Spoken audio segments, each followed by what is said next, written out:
नमस्कार, मैं चंदन कुमार शिक्षा और संस्कार यूट्यूब चैनल पर आप सभी का स्वागत करता हूं, अभिनंदन करता हूं। दोस्तों, आज की इस वीडियो में हम लोग बात करेंगे हिंदी नाटक जो कि यूनिट 8 में है ना, इकाई 8 में लगी हुई है। अगर आप यूजीसी नेट जीआरएफ की तैयारी कर रहे हैं तो आपको इकाई 8 में देखेंगे कि हिंदी नाटक लगी हुई है। कितने? 14 नाटक हैं। 14 नाटकों में से सभी नाटकों का सारांश खास करके हम लोग प्रकाशन वर्ष और उनके मुख्य पात्र कौन कौन से हैं इस पर आज चर्चा करेंगे, क्योंकि समय कम है। आने वाले कुछ ही दिन में आपकी परीक्षा है यूजीसी नेट की, है ना।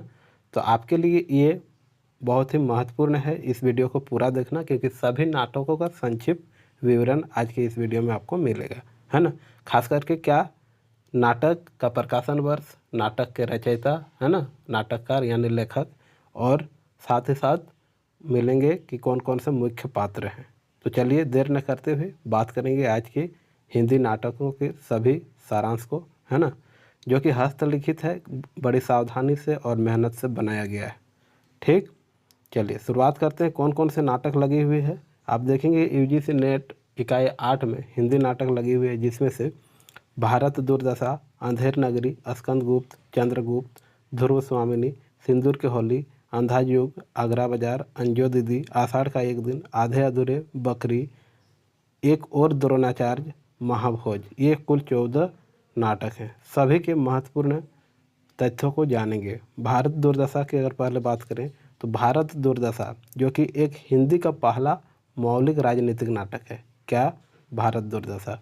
इनके ये नाटककार कौन है, मतलब लेखक कौन है? भारतेंदु हरिश्चंद्र। प्रकाशन वर्ष की अगर बात किया जाए तो कब है? 1880 ईस्वी। ये हो गई बात भारत दुर्दशा की। इसमें कुल अंक कितने हैं? 6 अंक हैं, है ना। अंक का प्रकार किस प्रकार है? नाट्य या रासक लास्य रूपक प्रकार है। और विशेष क्या है इसमें भारत दुर्दशा में? तो इसमें विशेष है कि भारत की तत्कालीन परिस्थिति का चित्रण और अंग्रेजी राज की आलोचना की गई है। हिंदी भाषा का पहला मौलिक राजनीतिक नाटक है। पहला अंक है, कुल 6 अंक है ना। पहला अंक में है स्थान विधि। एक योगी गाता है लावनी। क्या गाता है? लावनी गाता है। रवहु सब मिली के आवहु भारत भाई, हाँ हाँ भारत दुर्दशा न देखी जाई। दूसरा अंक में है स्थान शमशान का चर्चा हुआ है ना। टूटे फूटे मंदिर, कौवा, कुत्ता, सियार घूमते हुए क्या कर रहे हैं? अस्थि इधर उधर कर रहे हैं और भारत का प्रवेश होता है। ये दूसरा अंक। तीसरा अंक में क्या है? स्थान मैदान, और इसमें दिखाया गया है कि फौज के डेरे दिखाई पड़ते हैं और भारत दुर्देव आता है। ठीक है, कब? तीसरे अंक में। चौथे अंक में क्या है? कमरा अंग्रेजी सजा हुआ है, मेज कुर्सी लगी हुई है, कुर्सी पर भारत दुर्देव बैठा हुआ है और रोग का प्रवेश होता है। और फिर पांचवा अंक की अगर बात करें तो स्थान किताब खाना है ना। 7 सभ्यों की एक छोटी सी कमेटी, सभापति चक्करदार, टोपी पहने, चश्मा लगाए, छड़ी लिए, सह सभ्यों में एक बंगाली, एक महाराष्ट्री, एक अखबार हाथ में लिए एडिटर, एक कवि और 2 देसी महाशय हैं। किसमें? पांचवा अंक में। हम लोग देख रहे हैं भारत दुर्दशा को, है ना। छठा अंक जो कि अंतिम अंक है भारत दुर्दशा का, इसमें स्थान दिखाया गया है गंभीर वन का मध्य भाग। भारत एक वृक्ष के नीचे अचेत पड़ा है, भारत भाग्य का प्रवेश होता है और भारत भाग्य गाता हुआ राग चैती गौरी, जागो जागो रे भाई सवत निसी बैस गवाही, जागो जागो रे भाई, है ना। और यहीं पर डिसलॉयल्टी हो जाती है। ठीक है, इसके बाद हम लोग बात करते हैं अंधेर नगरी की। अंधेर नगरी जो कि दूसरा नाटक है और ये भी किनका है? भारतेंदु हरिश्चंद्र का। और इसका प्रकाशन वर्ष 1881। पहले 1880 ईस्वी में देखे भारत दुर्दशा, और उसके बाद देख रहे हैं हम लोग अंधेर नगरी जो कि 1881 ईस्वी में इसकी रचना हुई थी, इस नाटक का। ठीक, प्रहसन क्या है इसमें? 6 अंक है। कितने अंक हैं? 6 अंक। राजा की मूर्खता, अन्याय और अराजकता पर तीखा व्यंग्य किया गया है। नेशनल थिएटर में अभिनीत किए जाने के लिए इसकी रचना हुई है। और पहला दृश्य है इसमें बाह्य प्रांत का, जिसमें महंत जी 2 चेलों के साथ गाते हुए आते हैं दूसरा दृश्य स्थान बाजार घासीराम चना जोर गरम, है ना। तीसरा दृश्य स्थान जंगल का और महंत जी और नारायण दास एक ओर से राम भजो इत्यादि गाते हुए आते हैं और दूसरी ओर से गोवर्धन दास अंधेर नगरी गाते हुए आते हैं। चौथा दृश्य में है स्थान राज्यसभा, राजा मंत्री और नौकर लोग यथा स्थान स्थित हैं। पांचवा दृश्य में है स्थान अरण्य का, है ना। स्थान अरण्य पांचवा है, गोवर्धन दास गाते हुए आते हैं। छठा दृश्य में शमशान का, गोवर्धन दास को कपड़े पकड़े हुए 4 सिपाही का प्रवेश होता है। इस प्रकार कुल 6 अंक है इसमें भी, है ना। इसमें कन्फ्यूजन नहीं होना, तीसरा अंक और पांचवा में। तीसरा में भी जंगल है और जंगल का ही होता है अरण्य, तो दोनों में कन्फ्यूजन नहीं होना है। तीसरा अंक जंगल का, पांचवा है अरण्य का। इस प्रकार इसमें भी कुल 6 अंक है, किसमें, अंधेर नगरी में, है ना। उसके बाद बात करते हैं तीसरा स्कंदगुप्त की। स्कंदगुप्त जो कि एक नाटक है ना, 1928 में लिखा गया और किसके द्वारा, जयशंकर प्रसाद। इसमें कुल कितने अंक हैं, 5 अंक।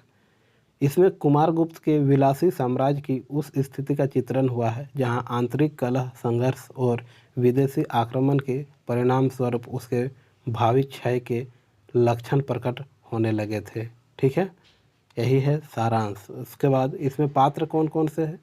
मुख्य पात्र की अगर बात करें, जिसमें से पुरुष पात्र हैं स्कंदगुप्त जो कि युवराज विक्रमादित्य, कुमारगुप्त मगध का सम्राट, गोविंद गुप्त कुमार गुप्त का भाई, पर्णदत्त मगध का महानायक, चक्रपालित पर्णदत्त का पुत्र, बंधुर वर्मा मालव का राजा, भीम वर्मा बंधुर वर्मा का भाई, मातृगुप्त काव्यकर्ता कालिदास, प्रपंच बुद्धि बौद्ध का पालिक, सर्वनाग अंतर्वेद का विश्वपति और कुमारदास धातुसेन सिंहल का राजकुमार, पूर्वगुप्त कुमारगुप्त का छोटा पुत्र, भट्टार्क नवीन महाबला अधिकृत और पृथ्वीसेन मंत्री, कुमार अमात्य और खिंगिल आक्रमणकारी और मुदगल है विदूषक, प्रख्यात कीर्ति लंका राजकुल का श्रमण महाबोधि। ये हो गए पुरुष पात्र। स्त्री पात्र में कौन कौन, देवकी जो कि कुमारगुप्त की बड़ी रानी और स्कंदगुप्त की माता है, अनंत देवी कुमारगुप्त की छोटी रानी पूर्वगुप्त की माता है,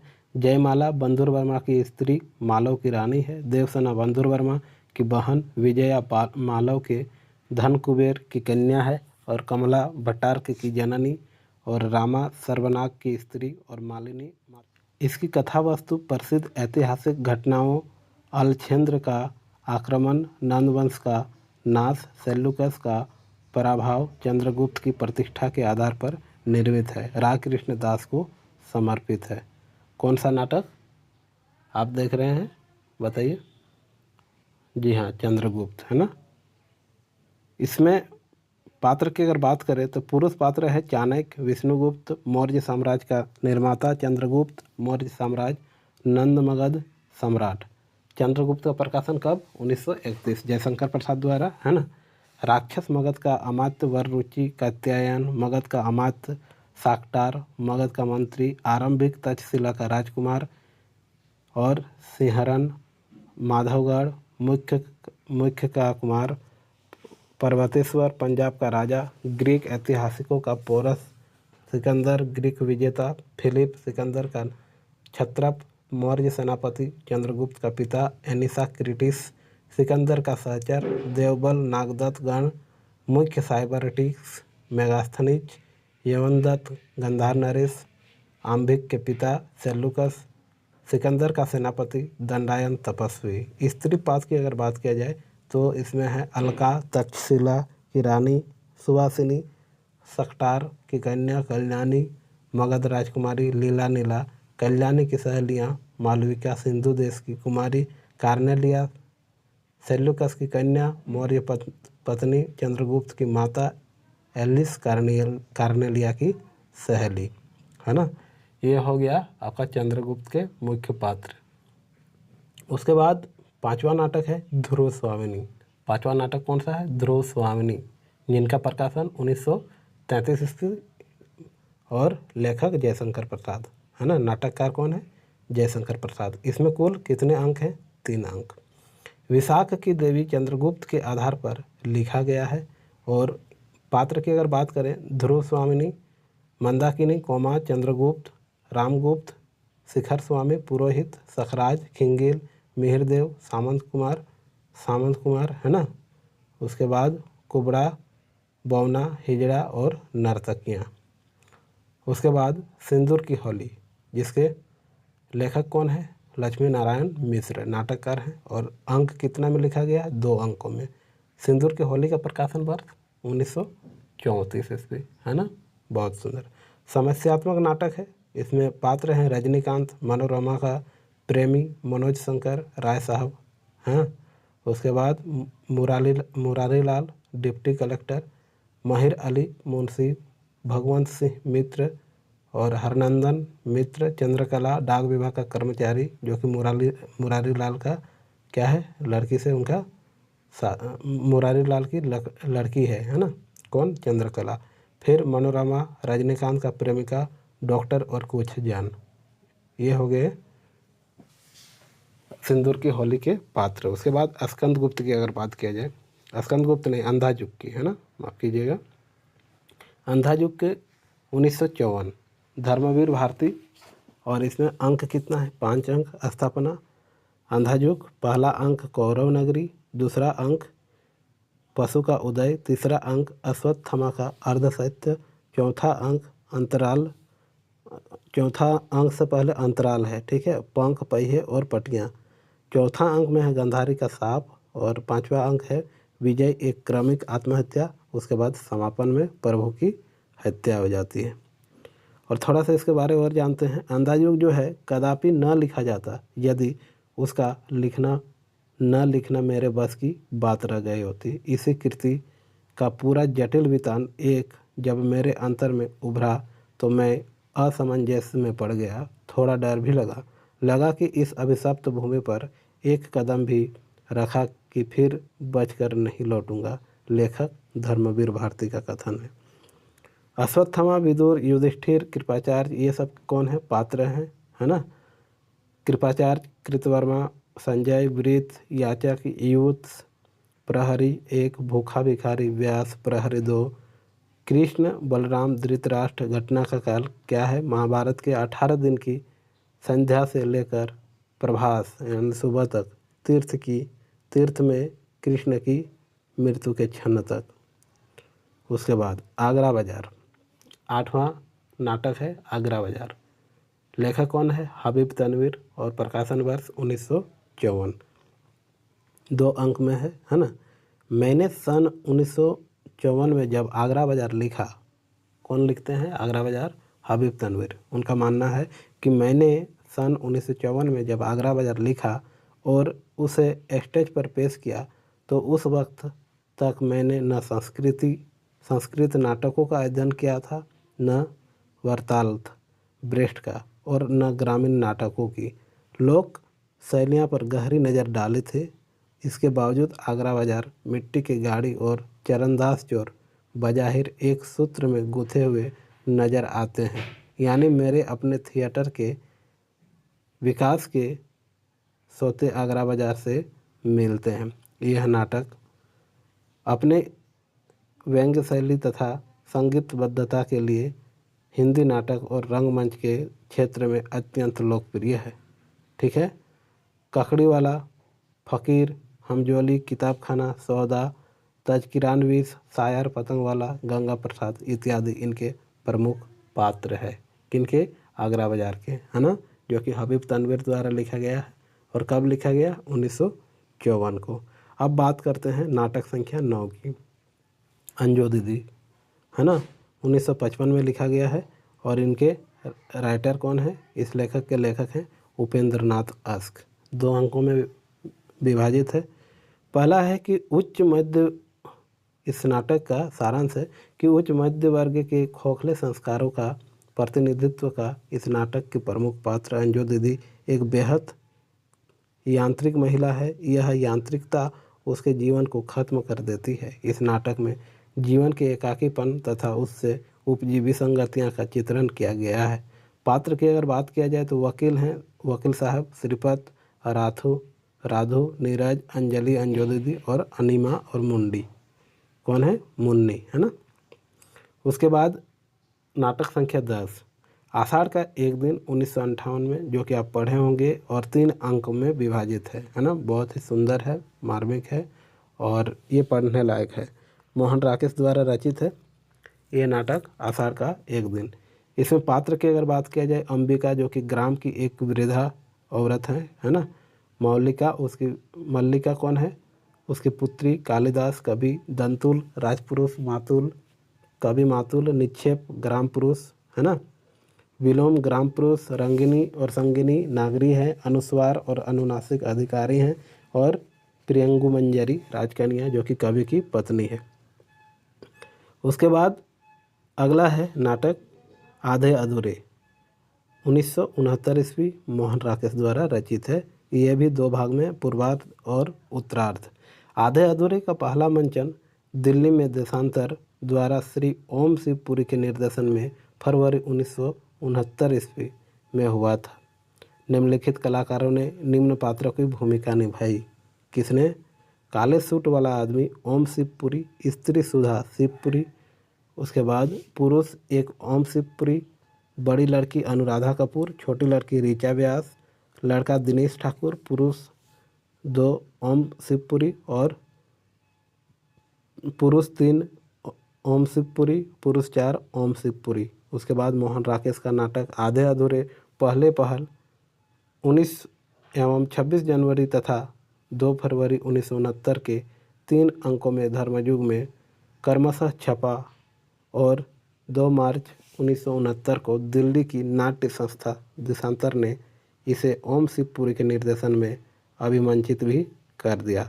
स्त्री पुरुष संबंध और दाम्पत्य संबंध की खोखलेपन तथा पारिवारिक विघटन की समस्या का वर्णन है ना।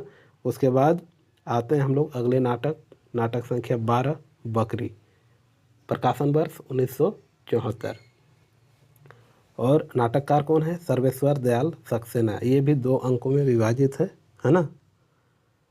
यह नाटक न लिखा जाता यदि हिंदी में कोई ऐसा नाटक होता जिसमें जन चेतना को लोक भाषा और लोक रूपों के माध्यम में सामाजिक अन्याय के साथ जोड़ने का एक नया व्याकरण देखने को मिलता है ना। यदि हिंदी के तथाकथित श्रेष्ठ नाटक बड़े प्रेक्षागृहों, मारी तामझाम और विद्वत प्रेक्षक समाज के मोहताज न होते, यदि हिंदी के नाटककार यश प्रार्थी न होकर आम आदमी की पीड़ा, आम आदमी की जबान में, आम आदमी के बीच से जाना हिंदी रंगमंच के लिए आज अनिवार्य मानते, यह नाटक जितना ही गांवों, कस्बों, मजदूर बस्तियों और स्कूलों, कॉलेजों में खेला जाएगा, उतना ही उसका उद्देश्य पूरा होगा। इसमें आज़ादी के बाद भारतीय राजनीति में नैतिक मूल्यों के पतन तथा गांधीवादी मूल्यों के ह्रास का व्यंग्यात्मक चित्रण मिलता है।